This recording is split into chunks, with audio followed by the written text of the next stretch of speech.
So I'm going to talk about adaptation in an infinitesimal world, and if I can find the arrows, the arrow doesn't work. Okay, good. So I'm going to contrast two paradigms, two apparently very different ways of looking at the world. One characteristic of studies of long-term molecular evolution, where we think of evolution as consisting of successive substitutions and mutations. They appear, they may be lost, they may be fixed, next one appears, etc. Or we think in terms of quantitative genetics, in which traits have a complicated genetic basis, they have a more or less normal distribution of values in a population, and the mean value of the distribution changes in proportion to the selection gradient and the additive genetic variance of the trait.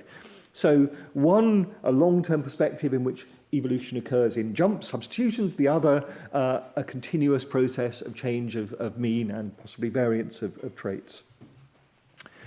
So what I want to do in this talk is to, first of all, show that actually these two different ways of looking at things are connected, that they can both be subsumed under the so-called infinitesimal model, and that in some way adaptation is most efficient under this infinitesimal regime. So I'll start by just showing a very, very simple example in which we just have an additive trait under directional selection. We have a population of n diploid individuals. We have a whole lot of loci with mutation rates mu. And the effects of alleles at those loci are gamma I. So the rate of increase of the mean is proportional to the number of mutations coming in per generation times the probability of fixation of each one of those, which is basically twice the selection coefficient. The selection coefficient is the selection gradient on the trait times the effect of that allele on the trait. So that's this fixation probability. And then we multiply by the effect, etc. And we end up with this little formula, which is the rate of advance. But we can get to the same formula by looking at the phenotypic level, looking at the rate of change of the mean is the genetic variance times the selection gradient. That, in turn, is given by this formula. If we think of a balance between mutation putting in variance at a rate Vm, random drift removing it at a rate 1 over 2ne, we get to an equilibrium between drift and mutation, giving a genetic variance 2ne Vm. And that, when we work through it, gives us the same formula, fortunately. So we can get to exactly the same formula, either by thinking of mutations coming in and fixing with some probability, or in terms of the standard quantitative genetic approach. We can do the same thing if we think about stabilizing selection towards an optimum. I won't go through the details, but if we think of some sort of Gaussian stabilizing selection, where the fitness of an individual decreases with distance from the optimum, with a sort of region over which there's reasonably high fitness defined by Vs, a sort of inverse measure of selection. We could think of a multivariate extension of that rather easily. One can easily show that the variance of the mean, as it fluctuates around the optimal value, is given by Vs over the effective population size, or twice the effective size, independent, in fact, of the genetic variance. And that's simply a balance between random fluctuations in the mean due to drift and a restoring force pulling the mean back towards the optimum. And one can derive that in a number of ways, either by looking at fluctuations in the mean at the phenotypic level, as here, or looking at probabilities of substitution, saying that if a population is at a point some way from the optimum, it's more likely that that mutations will fix if they bring the population towards the optimum. And in fact, one can perhaps see this most generally using Wright's formula, which gives the distribution of allele frequencies under arbitrary selection, as long as we can assume linkage equilibrium. And the joint distribution of allele frequencies is a product of terms, basically the neutral distribution under mutation and drift, times W bar to the 2ne, which will be a Gaussian type formula. And we can sort of, well, yeah, I'd like you to imagine this. I know you haven't had coffee yet, but perhaps you can imagine a 1,000 or 1,000,000 dimensional hypercube, and then you can kind of squash this hypercube or represent it in terms of trait space. So we have, let's say, all minus alleles here, all plus alleles here, and in between we have a range in which the trait is somehow close to the optimum. So populations will still have an enormous number of genotypes that will satisfy that constraint, and they'll hop from one point to another point. And if, as is likely often the case, 4n mu is less than 1, is small, then populations will typically be near to a fixed state, and they will follow this distribution, jumping from the corners of this sort of hypercube, but always remaining near the optimum. And in fact, one can then sort of transform that and just think in terms of the distribution of the trait mean, project this very high dimensional space down to the distribution of the trait mean, and we simply have the neutral distribution of the trait mean times this W bar to the 2NE. And if we imagine that in the absence of selection, there's a very broad distribution of mean values, that the range of possible means that we could achieve with just a neutral model would be very broad, then one finds that, in fact, regardless of the genetic basis, it doesn't even have to be an additive trait. We find that the realized distribution of the population around the optimum is dominated by this W bar to the 2NE, which immediately leads back to this. So this is actually a very general formula that we can achieve either by thinking of substitutions, hopping from fixed state to fixed state, or in terms of a quantitative genetic model. Okay, so let's check time. Yeah, okay. Very complicated, this. Okay, so this sort of description, just saying that, you know, the molecular evolution substitution view of things, the quantitative genetic view of things are more or less equivalent.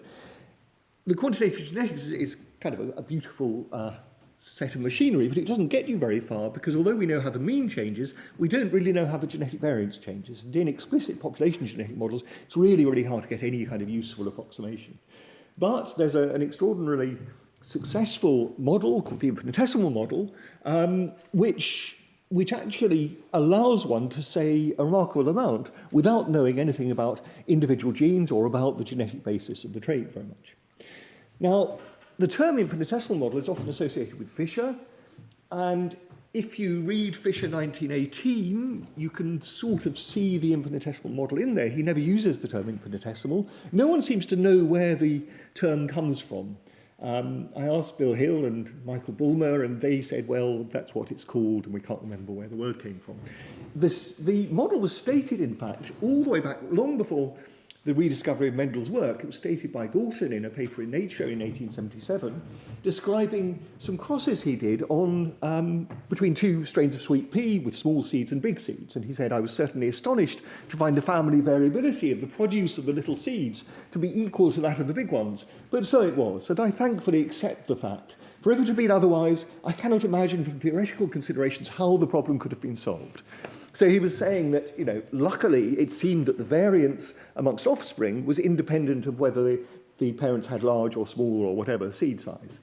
In fact, he went on to use then this model to calculate the equilibrium variance under stabilizing selection, which was a calculation that was next done by Bulmer in the 1970s. So it's sort of remarkable that way before classical genetics, the sort of understanding of Mendel's rules, and the development of population genetics, Galton actually used this rather simple model in which we simply say that two parents mate, produce offspring, and there's a segregation variance. The offspring have a genetic value which varies in a normal distribution, independent of the parents' values.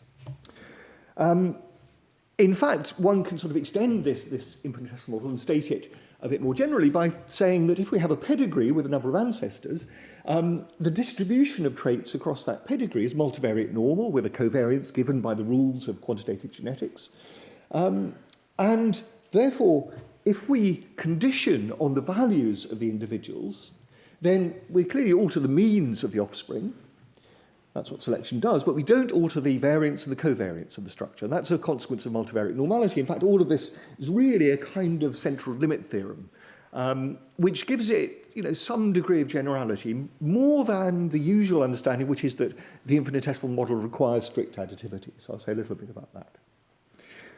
Okay, so we have this infinitesimal model. We can use it to drive all sorts of things. One of the most interesting applications was developed by Alan Robertson in the 60s. And Robertson's derivation of this result on how far one can ultimately get with directional selection acting on standing variation. This derivation, Robertson did in a way that shows something rather fundamental about the way the infinitesimal model works. So one can derive this result by simply saying, well, the change in mean is equal to the selection gradient times the sum of the additive variances over all the generations. The additive variance will decrease through inbreeding at a rate 1/2n for diploids, and therefore the total response the ultimate change in mean over a very large number of generations until variation is exhausted is 2n times the change in the first generation. So this is a very straightforward thing to derive. Robertson derived it by another more complicated but rather interesting route. He pointed out that the change in mean is equal to the sum of the effects of each allele times the difference between the fixation probability of the allele, which will be elevated by selection, minus the initial allele frequency. If there's no selection, the fixation probability is just equal to the initial frequency. So this is the standard Kimura formula. An allele present to 5% with no selection has a 5% chance of fixation. Positive selection, NS larger, increases fixation probability. So working through this, Robertson showed that if we have weak selection in terms of NS small, approximately this gradient here is given by this formula, we work through, and we get the Robertson limit. So what this is showing is that the infinitesimal model here, which says that the variance is unaffected by selection, simply decays due to drift, due to inbreeding, that is equivalent to assuming weak selection in the sense that drift dominates selection on individual alleles. So that's the underlying assumption. It's saying not that there are small changes of allele frequency. People often say, oh, well, under the infinitesimal model, there are only small changes of allele frequency. That's not the case. What is the case is that the distribution of allele frequency changes is perturbed very little by selection. So there may be fixations, ultimately there have to be fixations, but the rate of those fixations, the probability of those fixations, is not affected very much by selection. Okay, so a little diversion here.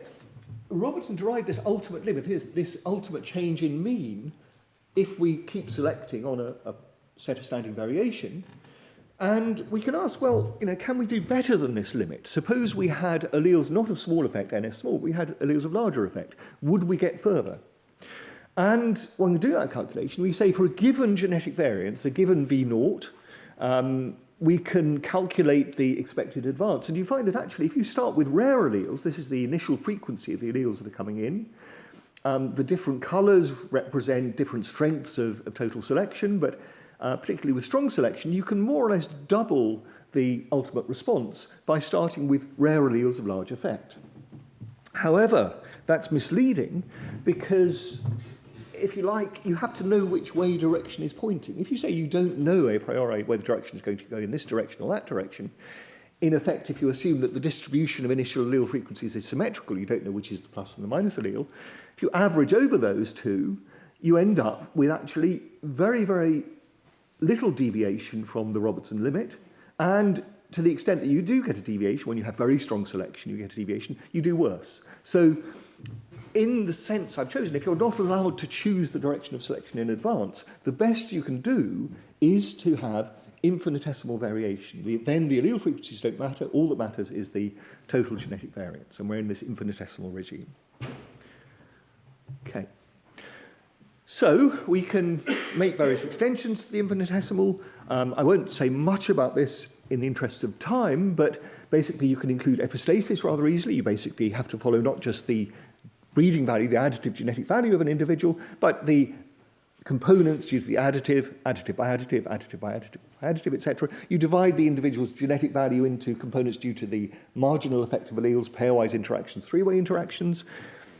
You can show still that the distribution of trait values on the pedigree is multivariate normal, provided you have some assumptions which are not too stringent on the nature of epistasis.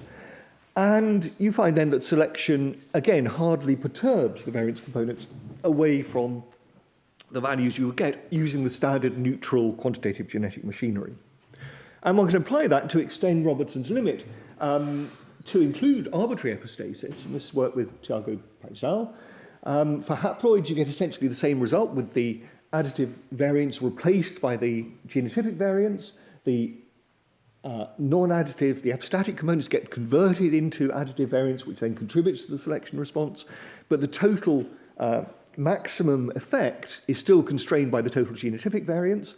For diploids, you do get an inflation to the extent that you have higher order epistasis. However, it's quite hard to come up with any plausible model which produces large fractions of genetic variance due to these higher order effects. So I suspect that this is not a very large gain, if you like, in efficiency.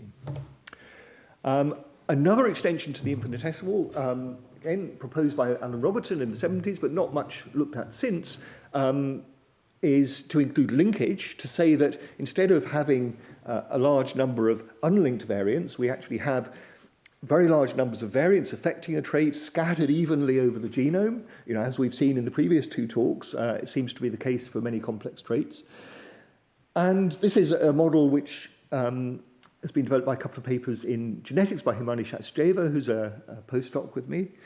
And just to very briefly describe this, it actually has rather counterintuitive consequences. Suppose we imagine putting a particular genome into a homogeneous population, and this genome is described by adding up the effects of all of the little infinitesimal contributions as we move along. So this is simply a Brownian path, a random Brownian random walk, and the steepness tells us the density plus effect. So if we took a block of genome from here to here, this green block, it would have an effect given by the difference between these two values. That's it. So steep positive slopes mean a region that by chance has a positive effect. Steep negative slope, a region that by chance has a negative effect.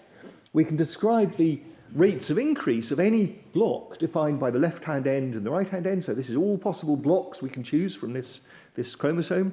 And there'll be some blocks which have a positive rate of increase, which will actually increase exponentially despite recombination, as long as the selective effect they have is greater than the rate of recombination.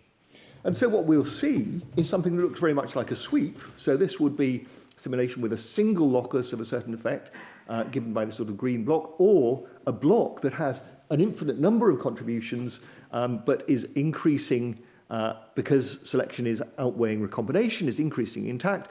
There'll be a reduction in diversity over a wider region. In principle, this looks different. If you add up over replicates, you get a clear difference. In any one replicate, it's probably pretty hard to distinguish between a sweep due to a single locus and a sweep due to a block of genome that has a whole lot of stuff in it that has a net positive effect. So just to make brief contact with the real world, just to mention some work I've been doing with Frank Chan in Tübingen on a Longshanks selection experiment done by Campbell Rowley in Calgary. And this was simply a selection experiment on 2 lines of mice, 30 mice each generation, 20 generations, selecting simply for longest legs. Every generation you take the 20% of mice with the longest legs. That's it. So you know exactly what selection's going on. You've got the pedigree.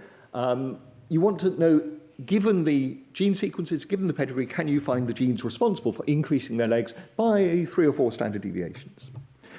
And what's a bit sobering is if you simulate the infinitesimal model with linkage, you throw down a very, very large number of loci with random effects to match the actual known heritability, and you then select, you get the observed selection response, all that works. You look at the distribution of allele frequencies under the diffusion approximation, under a real neutral simulation, blue and black, compare it with the simulations with selection, with strong selection as in the experiment, and you get tiny differences. You get a tiny excess. You start with 1 copy at the beginning out of total number of genomes. You get a little excess of sweeps up to, let's say, 50%. This difference in red and blue, red and black, is really very small. And for common polymorphisms, there's virtually no effect of this strong selection on the allele frequency distribution. And that suggests that it's going to be hard to find major loci, if indeed we are in this infinitesimal regime. So, in fact, in this experiment, somewhat to my disappointment, because I like the infinitesimal world, but Frank doesn't. So he found some genes. You just take a window, you look at some statistic like the mean square change in arc-signed transformed allele frequency, whatever, and you look for windows that have a big signal in both one and other replicates. So plot the 2 replicants against each other, and you get these clear outliers, and they make sense, and there are some genes, and then Frank's done all sorts of fancy transgenics to show that these really are regulatory elements which affect leg length. So there are maybe 2 loci which are clearly significant, which stand out in both replicates. There are maybe 6 others which stand out in one or other of them. But the rest is kind of, I think, an infinitesimal background that may well remain unresolved. Of course, in this experiment, it's a very small experiment, but I think it's still true that in a large experiment even, you would be very, very hard pushed to find in these kinds of selection experiments which regions are actually responsible for a selection change. So finally, wind up by just asking, do organisms live in an infinitesimal world? I've tried to argue that it would be good if they did, partly because there wouldn't be all these pesky individual genes we'd have to go and spend lots of time and effort looking for, but also because adaptation would be optimal in some sense. Okay. That in some ways, given a certain genetic variance, you maximize your selection response if these effects are spread evenly over the genome. And in fact, this infinitesimal view of things is the basis for classical quantitative genetics and animal breeding and so on, and it works really well. Just a nice review by Weber and Diggins looking at a whole range of experiments in mice and flies and maize and so on, a whole lot of different experiments, asking what is the ratio between the change over 50 generations and the change in the first generation. These curves here are the kind of Robertson limit, including a bit of mutation or not, doesn't make much difference. The actual observations pretty much follow that curve. They're a bit lower. Maybe that's a bit of an effect of selection. Maybe it's an effect of linkage, actually. Overall, it seems that over 50, 100 generations, the infinitesimal works pretty well. Now, I'm interested more in long-term evolutionary processes. We can look at human genetics, and there we know that there have been all kinds of adaptations to our dispersal to live in all kinds of different extreme latitudes, on different diets, etc., different altitudes. But there are rather few cases where we can identify particular genes which leave a clear signature in the genome. Most human adaptation, I'd argue, has not led to an obvious trace in the genome.